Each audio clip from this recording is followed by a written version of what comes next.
हमारे पास level of organisation है, और लेवल ऑफ ऑर्गेनाइजेशन में कुछ टर्मिनोलॉजीज हमने तो पढ़ी थी, मगर आज हम डिटेल में इसको कंप्लीट करने की कोशिश करेंगे। मैंने आपको पढ़ाया था कि जो है एटम, बेटा ये महक मुझे बताएं कि एटम क्या होता है। महक सहतो sir smallest unit of matter. Smallest unit of matter होता है। और फरीबा मुझे बताएं कि एटम के अंदर सब एटॉमिक पार्टिकल्स कौन से होते हैं बेटा। Sir electron, electron, proton and neutrons. ठीक है। और महक रोची राम मुझे बताएं कि ऑर्गेनिक और इनऑर्गेनिक मॉलिक्यूल्स में बेटा क्या फर्क होता है। सर बताऊं? हाँ बताएं बेटा। सर ऑर्गेनिक मॉलिक्यूल्स में हाइड्रोजन और कार्बन मौजूद होता है, गुड। और इनऑर्गेनिक में कोई भी एक होता है या कोई भी नहीं होता है इन दोनों में से। गुड। हमने जो चीज़ें डिस्कस की थी उनमें एक चीज़ हमने जो डिस्कस की थी वो है एटम तक हम सर अस्सलाम वालेकुम। जी एटम पढ़ा था हमने, और एटम के बाद हमने मॉलिक्यूल्स पढ़े थे, और मॉलिक्यूल्स के बाद जो है हमने ऑर्गेनिल्स पढ़ने हैं। आज क्या पढ़ने हैं बेटा? ऑर्गेनिल्स। ऑर्गेनिल्स सेल के अंदर फंक्शनल यूनिट हैं। जैसे हमारी बॉडी के अंदर ऑर्गन्स हैं, तो सेल के अंदर ऑर्गेनिल्स होते हैं। जैसे किसी बड़े जानदार की बॉडी में ऑर्गन्स होते हैं, ऐसे सेल के अंदर ऑर्गेनिल्स होते हैं। ऑर्गेनिल्स की बेटा डेफिनेशन है structural and functional units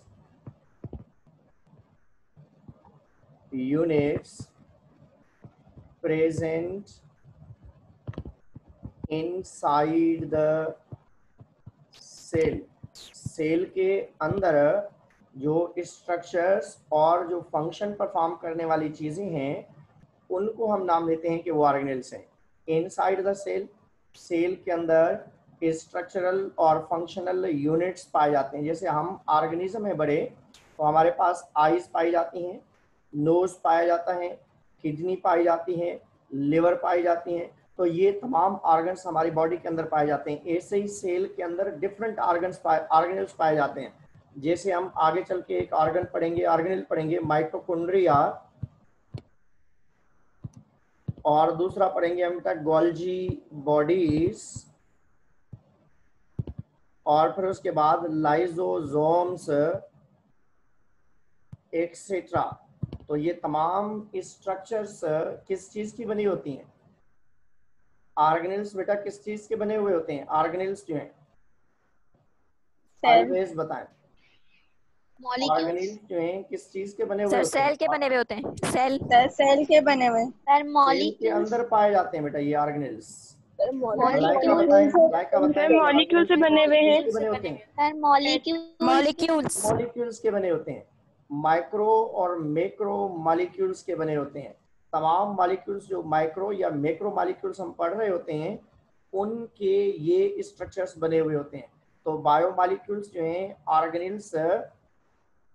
organelles के लिहाज से अगर हम बात करें तो organelles are made up of molecules, और वो ऑर्गेनिक या इनऑर्गेनिक मॉलिक्यूल्स हो सकते हैं, या आप कह सकते हैं कि माइक्रो और मैक्रो मॉलिक्यूल्स के बने हुए होते हैं। तो ये माइक्रो और मैक्रो मॉलिक्यूल्स जब आपस में मिलते हैं तो इनमें से कौन सी चीज बनती है? सेल के पार्ट्स बनते हैं, सेल के कंपोनेंट्स बनते हैं, सेल की अंदरूनी स्ट्रक्चर बनती है, या सेल के ऑर्गेनल्स बनते हैं। अब ये जब ऑर्गेनल्स आपस में मिलते हैं तो फिर उसके बाद हम कहते हैं कि there is the availability of cell. Cell बेटा क्या है? किसी को पता है सेल की डेफिनेशन क्या है? Sir basic unit of unit of life. Unit of life means organelles, cell के कंपोनेंट्स, सेल के पार्ट्स मिलकर एक स्ट्रक्चर बनाते हैं, और वो स्ट्रक्चर वाइटल एक्टिविटीज परफॉर्म कर सकती हैं। तो इस वजह से हम कहते हैं कि cell is the basic unit of life. Sir ये दोबारा रिपीट कीजिएगा। तमाम जानदार जो हैं, जो जिंदा हैं इस दुनिया के अंदर, जो जिंदगी रखने वाले जानदार हैं, उनकी बॉडी के अंदर सेल पाए जाते हैं। और सेल असल में ऑर्गेनेल्स के बने हुए होते हैं, सेल कंपोनेंट्स के बने हुए होते हैं। हम कहते हैं कि organelles, cell components collectively form a small living unit. That unit is known as a cell. तो तमाम जिंदा जानदार चाहे कोई भी हो, 5 किंगडम्स के अंदर तमाम जानदार जो हैं that possess cell. किंगडम प्रोकारियोटी हो, किंगडम प्रोटॉक्टिस्टा हो, किंगडम फंजाई हो, किंगडम प्लांटी हो, किंगडम एनिमिलिया हो, इन तमाम जानदारों की बॉडी के अंदर सेल पाया जाता है और हर सेल के अंदर उसके कंपोनेंट्स और सेल ऑर्गेनेल्स पाए जाते हैं। तो cell is the basic unit of life. Every living organism made up of cell. तमाम 5 किंगडम के जो जानदार हैं, 5 किंगडम्स के जो जानदार हैं, सब के सब जानदार जो हैं एक या एक से ज्यादा सेल्स के बने हुए होते हैं, मगर सबसे छोटा यूनिट उनके पास क्या अवेलेबल है, वो सेल अवेलेबल है। तो ऑर्गेनेल्स की डेफिनेशन मिटाऊं तो मैं सेल की डेफिनेशन लिख के दूं आपको। अटेंडेंस बेटा ले लेना आपकी क्लास जी में। सर। महक जो है 2 महक हैं, दोनों अटेंडेंस लेती हैं, तो दोनों ले लेना बेटा। Okay sir. यस सर, मिटाते हैं। Yes sir. अब हम आ रहे हैं, आगे आ रहे हैं हम, तो हम इन चीजों को डिस्कस भी करते जाएंगे। आगे मेरे पास एक और फिगर भी है, वो भी आपको दिखाऊंगा, मगर पहले मेरी कोशिश है कि मैं आपको कुछ ऐसी चीजें पढ़ा लूं ताकि आपको आइडिया हो कि हम बोर्ड भी यूज कर सकते हैं या बोर्ड वाली चीजें हमें समझ में आ रही हैं।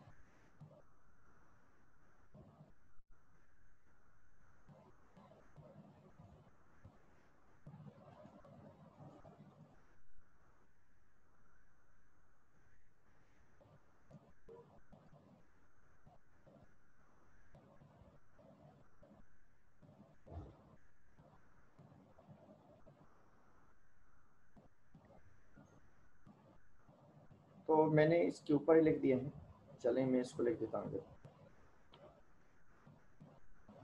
तो इस जगह पे हमारे पास कुछ और चीजें अवेलेबल हैं।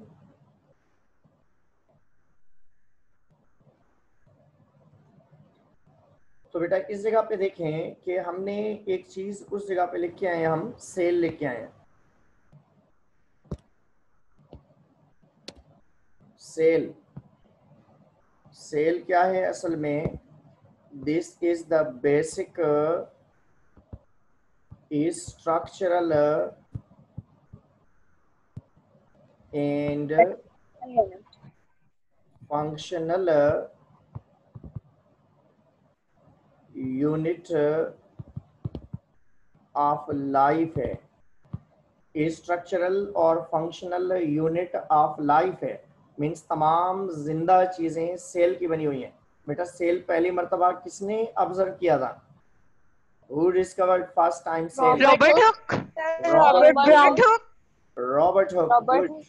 Robert Hooke ने बेटा, रॉबर्ट हुक ने 1665 में इसने पहली मर्तबा सेल को रिकॉग्नाइज किया, सेल की स्टडी की, सेल को ऑब्जर्व किया। Cell is the basic unit of life. Every living organism made up of cell. तमाम जिंदा जानदार जो भी इस दुनिया में अवेलेबल हैं, उनकी बॉडी में एक या एक से ज्यादा सेल पाए जाते हैं। सेल के बेस पे बेटा जानदार 2 टाइप के होते हैं on the basis of cell. एक होते हैं यूनिसेलुलर, एक सेल वाले जानदार होते हैं। मैं इसको कंटिन्यू नहीं रख रहा, मैं अलग लिख रहा हूं, ये आप अगर लिखना चाहें तो 1 are the unicellular organism. Unicellular, unicellular का मतलब क्या है? Uni mean single, cellular mean cell. तो आप कह सकते हैं कि सिंगल सेल्ड बॉडी होगी। तो ऐसे तमाम जानदार जिनकी भले एक सेल की बॉडी हो, मगर उनके अंदर भी सेल तो पाया जाएगा ना। तो यूनिसेलुलर ऑर्गेनिजम्स बेटा कौन से हैं? मुझे फरीबा बताएं, यूनिसेलुलर ऑर्गेनिजम्स कौन से हैं? यूनिसेलुलर सिंगल सेल्ड बॉडी जिनकी होती है वो यूनिसेलुलर होते हैं। वो तो डेफिनेशन जी। मैंने बता दी है, एग्जांपल बताया मुझे यूनिसेलुलर। सर मैं बताऊं, बैक्टीरिया साइनोबैक्टीरिया में नॉट साइनोबैक्टीरियन सेल्स होते हैं। एक बता, chlamydomonas, protozoan, chlamydomonas, bacteria, nostoc, protozoans, तमाम ग्लीना, प्रोटोजोन्स, तमाम बैक्टीरिया आप कह दें, सर नॉस्टॉक, तमाम बैक्टीरिया, ग्लीना। तमाम प्रोटोजोन्स आप कह दें, साइनोबैक्टीरिया भी इसमें आ जाते हैं। तो वो यूनिसेलुलर ऑर्गेनिज्म है। बैक्टीरिया, नॉस्टॉक नहीं है। नॉस्टक यूनिसेलुलर नहीं है, मल्टी सेलुलर है। नॉस्टक एनाबीना, सॉरी, नॉस्टक यूनिसेलुलर है, मैं अल्वा की बात कर रहा हूँ। नॉस्टक जो है यूनिसेलुलर है, ओके। मगर ये अल्जी है, सॉरी ये साइनोबैक्टीरिया वाले जानदार हैं। मैं लिख देता हूँ, ये देखें, मैंने पहले भी आपको कहा है कि 1 इज द साइनोबैक्टीरिया ग्रुप। तमाम साइनोबैक्टीरिया के जानदार, चाहे वो नॉस्टिक हो चाहे कोई भी हो, साइनोबैक्टीरिया। और उसके बाद यूनिसेल्यूलर अल्गा या अल्जी, और उसके बाद तमाम प्रोटोजोन्स एंड बैक्टीरिया। तो ये तमाम जानदार क्या हैं? These are known as a unicellular. तमाम जानदार, इनको हम नाम देते हैं कि ये यूनिसेलुलर है। यूनिसेलुलर का मतलब है एक सेल वाली बॉडी। और दूसरे होते हैं बेटा मल्टी सेलुलर। इन जानदारों को छोड़कर बाकी तमाम जानदार जो हैं वो मल्टी सेलुलर कैटेगरी में आ जाते हैं। ये हैं यूनिसेलुलर। और यूनिसेलुलर के बाद जो दूसरे जानदार हैं उनको हम नाम देते हैं मल्टी सेलुलर। यूनिसेलुलर और मल्टी सेलुलर दो ऑर्गेनिजम्स हैं दुनिया में on the basis of cell. हमारे पास सेल के बेस पे हमारे पास दो टाइप के सेल हैं। one are known as a unicellular organisms and other are known as multicellular organisms। दो टाइप के organisms हैं। multicellular, multi means many,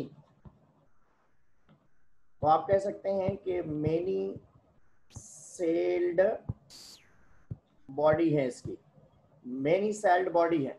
kingdom fungi के जानदार, किंगडम प्लांटी के जानदार, किंगडम एनिमेलिया के जानदार, इन तमाम ऑर्गेनिजम्स को हम नाम देते हैं कि ये मल्टी सेलुलर हैं। यीस्ट को छोड़कर बाकी तमाम जानदार जो हैं वो क्या कहलाते हैं? Multi cellular.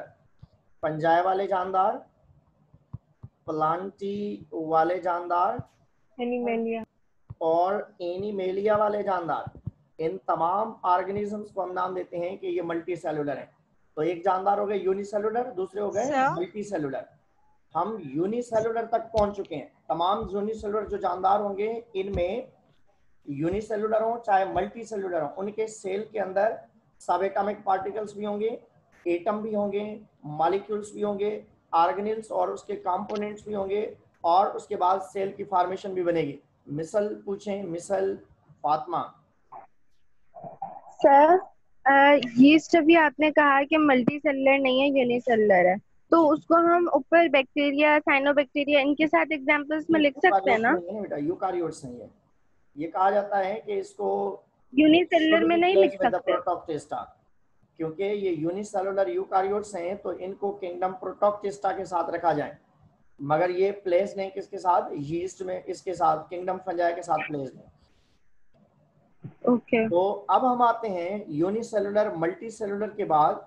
अगर आपने इसकी पिक ले ली है तो मैं इसको मिटा दूं। जी सर मिटा दें।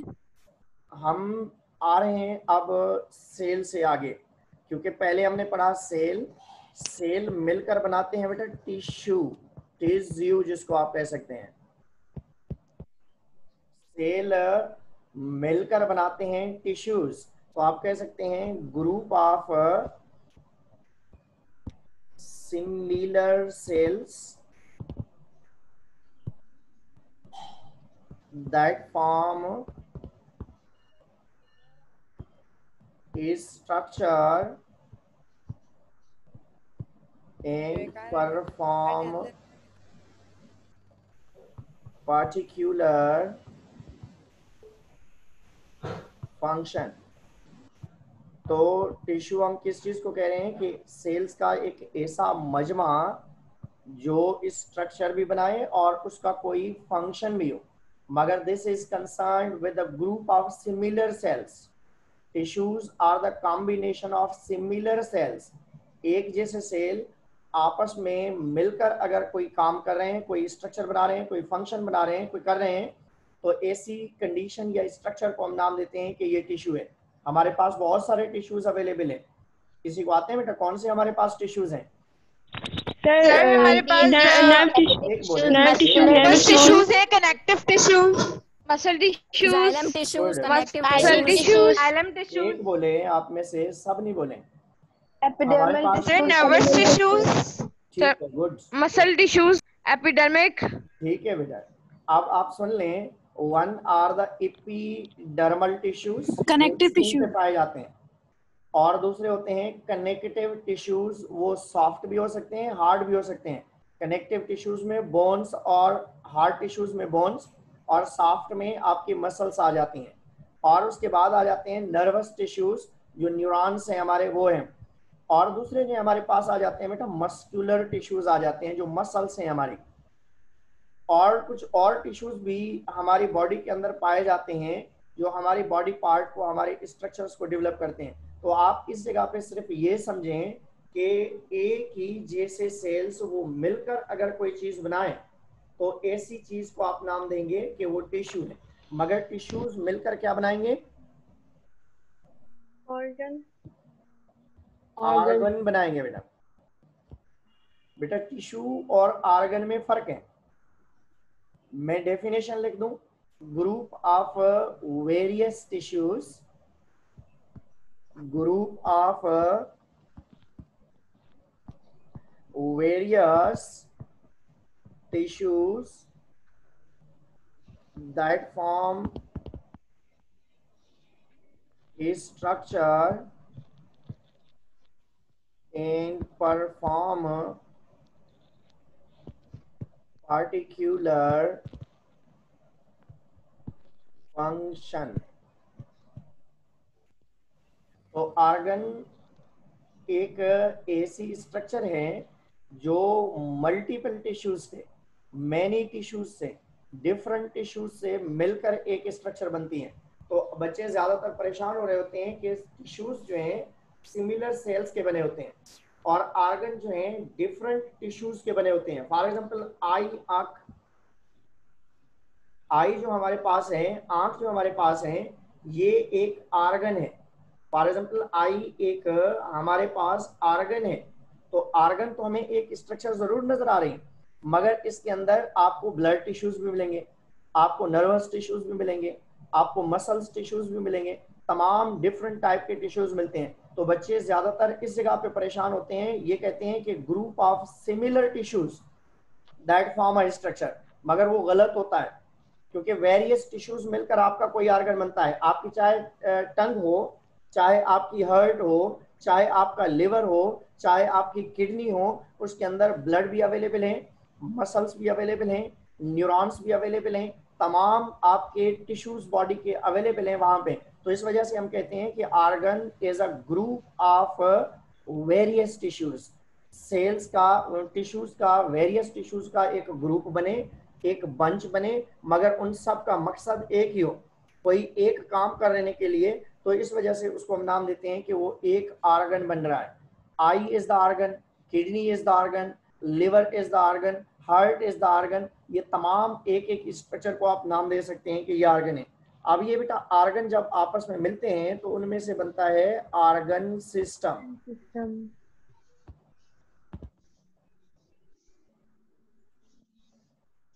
अब आर्गन और आर्गन सिस्टम में डिफरेंस है। आर्गन में क्या होता है कि एक स्ट्रक्चर यूनिट को हम नाम दे रहे होते हैं। बहुत सारे टिश्यूज मिलकर कोई एक यूनिट बना दें तो उसको आप आर्गन कहते हैं। मगर जबकि आर्गन सिस्टम में ये होता है कि दो या दो से ज्यादा आर्गन जो हैं वो किसी एक मकसद से मिलकर टीम बनाएं, और उस टीम का मकसद एक ही हो, तो ऐसे सिस्टम को हम नाम देते हैं कि ऑर्गन सिस्टम है। क्या कहते हैं इसके लिए हम? Two or more organs collectively form system and perform specific and perform a specific function। क्या करें? तो मीन्स हमारे पास क्या है बेटा, दो या दो से ज्यादा आर्गन्स मिलें और एक ही फंक्शन को परफॉर्म करने के लिए, दो आर्गन्स हो, चार आर्गन्स हो, 10 आर्गन्स हो, कितने भी हो, मगर उन सब आर्गन्स का काम जो है या सब आर्गन्स का जो मकसद है वो एक ही हो, सब आर्गन्स का मकसद जो है वो एक ही हो, तो ऐसी कंडीशन को हम नाम देते हैं कि ये ऑर्गन सिस्टम है। Two or more than two organs collectively form a system and perform a specific function। For example, हमारे पास बेटा इस organ system का नाम हम उस specific function के बेस पे देते हैं। दोबारा समझ लें, दो या दो से ज्यादा ऑर्गन आपस में मिले मगर उन सब का मकसद एक ही हो। जैसे हमारे पास डाइजेस्टिव सिस्टम है तो उसके अंदर बहुत सारे ऑर्गन हैं, आपका माउथ है, आपका फेरिंग्स है, आपका इसोफेगस है, आपका स्टमक है, स्मॉल इंटेस्टाइन, लार्ज इंटेस्टाइन, ये तमाम 5-8 ऑर्गन्स जो हैं ये मिलकर एक ही फंक्शन परफॉर्म करें and that function is known as digestion. उन सब का फंक्शन क्या है, डाइजेशन करना, तो इस वजह से उसका नाम रखा गया है डाइजेस्टिव सिस्टम। इसी तरीके से आपके पास रेस्पिरेटरी सिस्टम है, उसके अंदर तमाम ऑर्गन्स मिलकर रेस्पिरेशन करवाते हैं। ऐसे एक्सक्रिएटरी सिस्टम है, तमाम ऑर्गन्स मिलकर एक्सक्रिएशन करवाते हैं। ऐसे ही हमारे पास रिप्रोडक्टिव सिस्टम है, तमाम ऑर्गन्स मिलकर रिप्रोडक्टिव प्रोसेस को प्रोसीड करवाते हैं। तो दोबारा सुन लें, दो या दो से ज्यादा ऑर्गन्स आपस में मिलें और उन सब का मकसद एक ही हो, एक टीम बनाकर काम करें, तो ऐसी कंडीशन को हम नाम देते हैं कि ये ऑर्गन सिस्टम है। ऑर्गन सिस्टम में कम से कम दो ऑर्गन्स हों। बेटा देखिए, एक टीम होती है, जैसे हमारे पास क्रिकेट की टीम है जिसमें 11 जो है प्लेयर्स होते हैं, 11 प्लेयर्स एटलीस्ट, तो जो 11 के 11 प्लेयर्स हैं उनको हम मिलाकर हम नाम देते हैं कि ये क्रिकेट टीम है। हम उनके नाम नहीं कह रहे होते कि फलां ये फलां ये फलां की टीम है, हम कहते हैं कि ये क्रिकेट टीम है, क्योंकि ये 11 के 11 जो लड़के आपस में मिलकर खेल रहे हैं, ये लड़कियां आपस में मिलकर खेल रही हैं, इनका मकसद एक ही है। क्रिकेट टीम वाले का मकसद एक ही है, फुटबॉल खेलना या कबड्डी खेलना, क्या मकसद है बेटा इनका? क्रिकेट खेलना। तो इस वजह से इनका नाम रखा गया है कि ये क्रिकेट टीम है। फुटबॉल वाले जो आपस में मिलकर खेल रहे हैं, जितने भी उनके प्लेयर्स होते हैं, फुटबॉल की एक टीम होती है, तो वो क्या फुटबॉल के बजाय क्रिकेट खेल रहे होते हैं, तो क्रिकेट खेलने वाले के लिए हमने नाम दिया हुआ है क्रिकेट टीम, फुटबॉल खेलने वाले का नाम रखा हुआ है फुटबॉल टीम। इसी तरीके से बहुत सारे ऐसे होते हैं जो इंडिविजुअल प्लेयर्स होते हैं, वो अपने नाम से ही आ रहे होते हैं, उनकी टीम वगैरह कुछ भी नहीं होती। टेनिस होती है या बहुत सारी और कुछ गेम्स होती हैं जिसमें, तो इसी तरीके से आप याद रखें कि ऑर्गन सिस्टम क्या है, कम से कम दो ऑर्गन्स या दो से ज्यादा ऑर्गन्स मिलकर एक सिस्टम बनाएं और उस पूरे सिस्टम का मकसद एक ही हो, और जो मकसद हो आप उसी नाम से उसको रखें। तो ऐसे सिस्टम को हम नाम देते हैं कि ये ऑर्गन सिस्टम है। जैसे हमारे पास डाइजेस्टिव सिस्टम है, जैसे हमारे पास सर्कुलेटरी सिस्टम है, जैसे हमारे पास एक्सक्रिएटरी सिस्टम है, जैसे हमारे पास रिप्रोडक्टिव सिस्टम है, मस्कुलर सिस्टम है, तमाम चीजें जो हमारे पास पाई जाती हैं वो ज्यादातर इस तरीके से हैं। जब ये ऑर्गन सिस्टम बेटा आपस में मिलेंगे तो उनमें से बनेगा ऑर्गेनिज्म। सेल्स, सिमिलर सेल्स मिलकर टिश्यूज बनाएंगे, वेरियस डिफरेंट टाइप के टिश्यूज मिलकर ऑर्गन बनाएंगे। ऑर्गन्स जो हैं दो या दो से ज्यादा ऑर्गन्स मिलकर एक ही मकसद के लिए काम करें तो उसको हम ऑर्गन सिस्टम का नाम देंगे। मिटा दूं इसको? जी सर। Yes sir. पूछना है तो कुछ पूछ लें भले।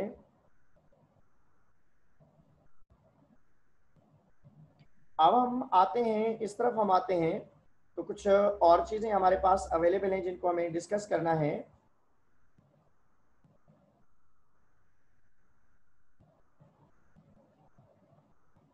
तो हम अब जो है आगे आते हैं, तो next one is the organ system के बाद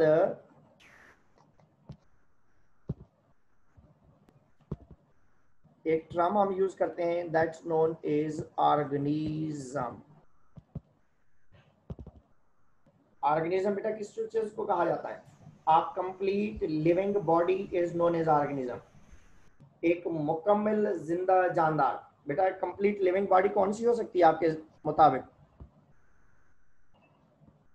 सर जिसके अंदर रेस्पिरेशन का अमल हो, न्यूट्रिशन का अमल हो, एक्सक्रीशन का अमल हो, डाइजेशन का सारे अमल, ऑर्गन सिस्टम्स हो। Growth and having ability to perform the vital activities. In few words, Yes. you can say having ability to perform vital activities. चाहे वो एक सेल वाला हो चाहे ज्यादा सेल वाला हो, उसको ऑर्गेनिज्म कहेंगे हम। तो हम कहते हैं कि अगर हम जनरली कहें, ऐसे ही हम अगर वर्ड यूज करें तो ऑर्गेनिज्म है क्या? Means anything that have organelles और ऑर्गन्स इनसाइड द बॉडी। तो ऐसा जानदार जिसमें कम से कम ऑर्गेनेल्स हो या उसकी बॉडी के अंदर ऑर्गन्स अवेलेबल हो। ऑर्गन से मिलकर जो है मल्टी सेलुलर ऑर्गेनिज्म बनता है, और ऑर्गेनेल्स जो है कम से कम सेल के अंदर।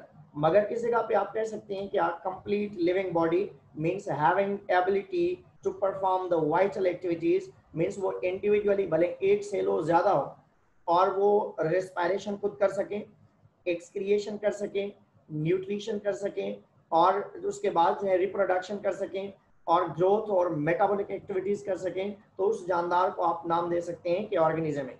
जो ऑर्गेनिज्म बेटा यूनिसेलुलर होते हैं उनमें बीच वाले स्टेप नहीं होते। कौन से? टिश्यू नहीं होता, ऑर्गन्स नहीं होते, ऑर्गन सिस्टम नहीं होता।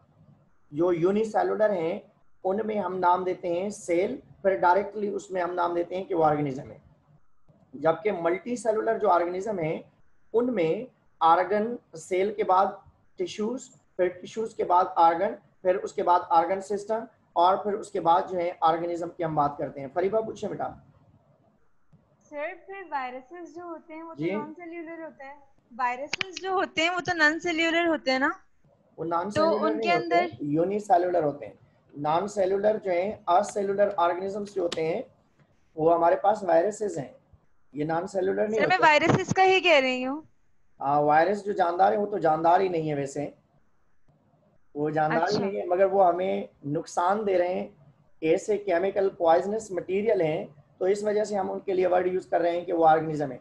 और इस वजह से कि उनके पास डीएनए, जेनेटिकल मटेरियल अवेलेबल है, और जब हमारी बॉडी के अंदर आते हैं हमारी मशीनरी को यूज करते हुए अपने बॉडी पार्ट बना लेते हैं, तो इस वजह से उनके लिए हम कह रहे हैं कि वो जो है जब हमारे साथ हैं तो हमारे जैसे हैं, जब हमसे दूर हैं तो हमसे अलग हैं। तो ऑर्गेनिज्म ओके सर। वाले करेक्टर्स उस बेस पे हैं क्योंकि उनके पास जेनेटिकल मटेरियल है और हमारी बॉडी की मदद से वो रिप्रोड्यूस करवा रहा है, इस वजह से। बाकी उसके ठीक पास है, मींस कि उनके सेल पास वाला एक character कंप्लीट नहीं है। लिविंग बॉडी है। इंडिविजुअल बॉडी सेल वाले कैरेक्टर्स नहीं है बेटा उसके पास। सेल वाल नहीं है, Okay, सेल sir. मेम्ब्रेन नहीं है, ऑर्गेनेल्स नहीं है उसके पास, ग्रोथ नहीं है उसके पास, मेटाबॉलिज्म नहीं है उसके पास, न्यूट्रिशन नहीं चाहिए उसको, और वो खुद रिप्रोड्यूस नहीं कर सकता वो। और उसके बाद जो है वो मूव खुद ब खुद कुछ भी नहीं कर सकता वो हमारी बॉडी की मदद से अपने प्रोसेस को प्रोसीड करता है। फरीबा पूछे बेटा, क्वेश्चन है कोई? फरीबा? नो सर मैंने पूछ लिया। चले, ऑर्गेनिज्म के बाद हमारे पास एक और टर्म हम यूज करते हैं, दैट इज अ स्पीशीज। बेटा कार्ल लिनियस के लिए मैंने आपको बताया था कि उसको परेशानी हुई कि भाई यूनिसेलुलर भी जानदार हैं, मल्टी सेलुलर भी हैं, ऑटोट्रॉफिक भी हैं, हेटरोट्रॉफिक भी हैं, तमाम जानदार दुनिया में अवेलेबल हैं। अब हम इन जानदारों को आइडेंटिफाई कैसे करें? जी मिसल पूछे बेटा। सर अगर हम ऑर्गेनिज्म की डेफिनेशन में ये लिखें कि वो बॉडी जिसके अंदर ऑर्गन्स और ऑर्गन सिस्टम हो, तो वो गलत होगी ना, क्योंकि यूनिसेलुलर भी ऑर्गेनिजम्स हैं और उनके पास तो ऑर्गन्स नहीं ऑर्गेनिल्स तो होते। होंगे, कम से कम ऑर्गेनिल्स तो होंगे ना बेटा उसके अंदर। ओके, मैंने ये नहीं कहा कि ऑर्गन्स या ऑर्गन सिस्टम दोनों हों, मैंने कहा कि ऑर्गेनिल्स और ऑर्गन होने चाहिए, मीन्स ऑर्गन्स होने चाहिए। मगर मैंने फिर ये कहा कि ये जर्नली साइंटिफिक डेफिनेशन नहीं है, ये सिर्फ आपको समझाने के लिए बता रहा था मैं।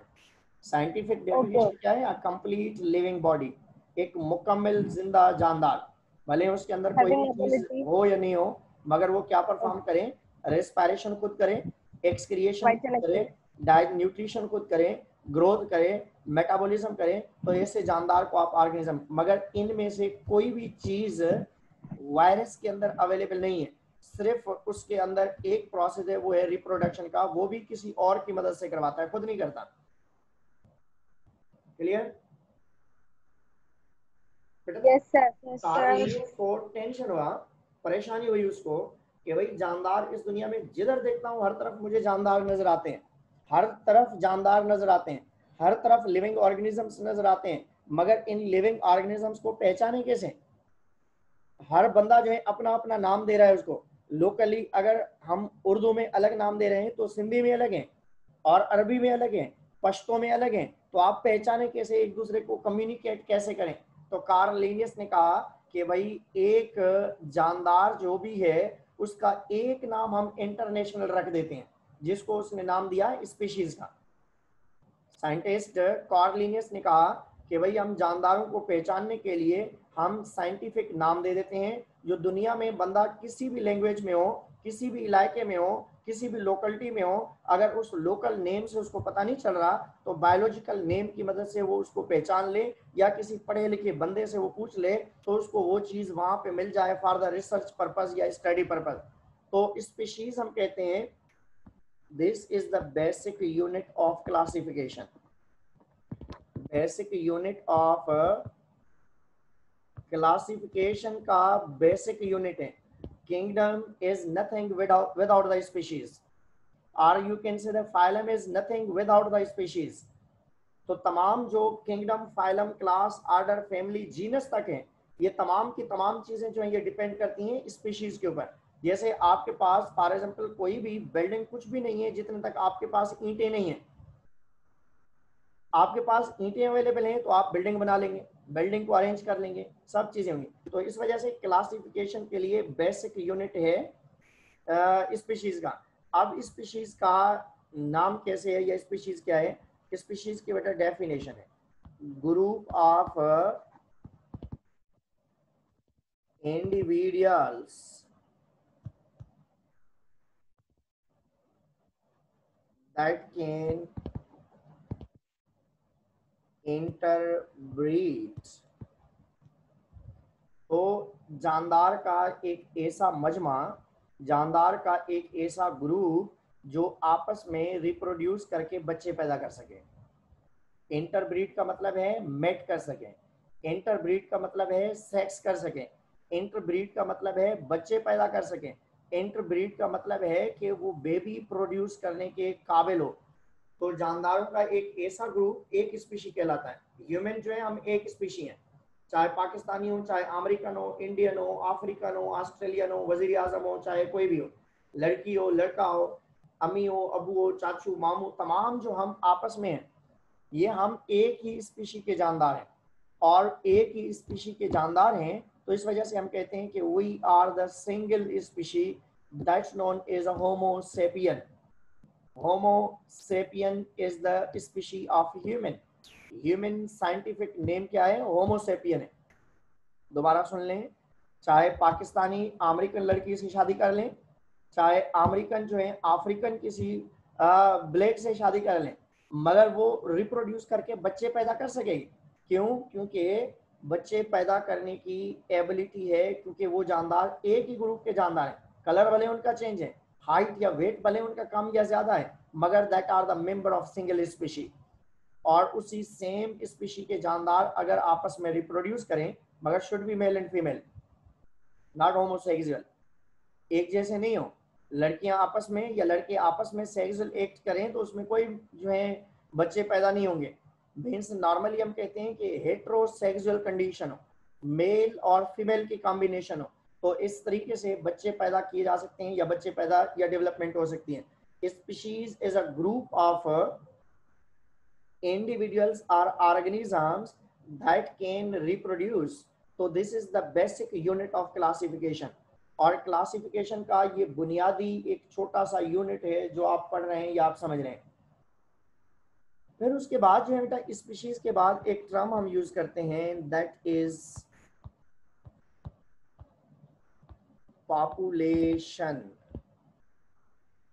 Organ system, organ system means दो या दो से ज्यादा ऑर्गन्स मिले, ऑर्गेनिज्म, ग्रुप ऑफ ऑर्गेनिजम्स या कंप्लीट लिविंग बॉडी, स्पीशीज जो है जानने के लिए, पहचानने के लिए यूज करते हैं, नंबर के लिए नहीं कहते हम कि कितने जानदार हैं या क्या है। पॉपुलेशन में हम उन जानदारों के नंबर को आइडेंटिफाई करते हैं। किस चीज को आइडेंटिफाई करते हैं? नंबर को। मीन्स हम कहते हैं group of similar individuals present together are in same area।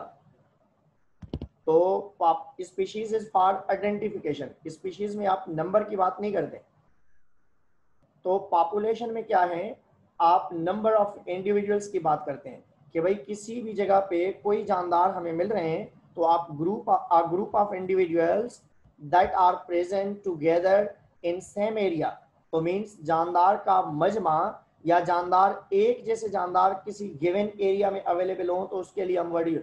For example कैसे, आपके घर के अंदर 10 लोग रह रहे हैं तो means this is the population of human that are the 10 individuals.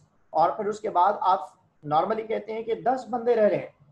फिर आपसे पूछा जाता है कि कहाँ पे रह रहे हैं, आप उसका बेंगलो नंबर बताते हैं, या उसके बाद उस बंदे को अगर कोई जानता है तो फलां बंदे के घर में रहते हैं। तो मीन्स यू मस्ट रिकॉग्नाइज या show the place where that individuals are living. तो मीन्स ये जरूरी होता है कि जब आप पॉपुलेशन को स्टडी कर रहे हो तो उस जानदार जहाँ पे वो अवेलेबल हैं उसकी लोकेशन को भी आप आइडेंटिफाई करें। फॉर एग्जाम्पल आप कहें कि मैंने यार 50 लोग जो हैं फलां 50 लोग देखे, तो हर बंदा कहेगा कि 50 लोग भैया आपने कहाँ देखे, तो वो आप जो है बताना पड़ेगा कि भाई मैंने जो है पाकिस्तान चौक पे देखे, मैंने जो है हैदर चौक पे देखे, या मैंने कासिम चौक पे देखे, या उसके बाद जू में देखे, या कहाँ पे। ये जो आप लोकेशन उसकी आइडेंटिफाई कर रहे हैं तो ये उसकी पोजीशन को शो करता है। तो मीन्स अगर चाहे तो मैं मिटा दूं नीचे वाला, तो फिर आपको बता दूं कि कैसे है। मिटा दूं जी बेटा? सर मिटा दें। Yes, sir. हमारे पास कुछ चीजें हैं जो हम डिस्कस कर रहे हैं। अब आप बेटा एक चीज देख लें इस जगह पे,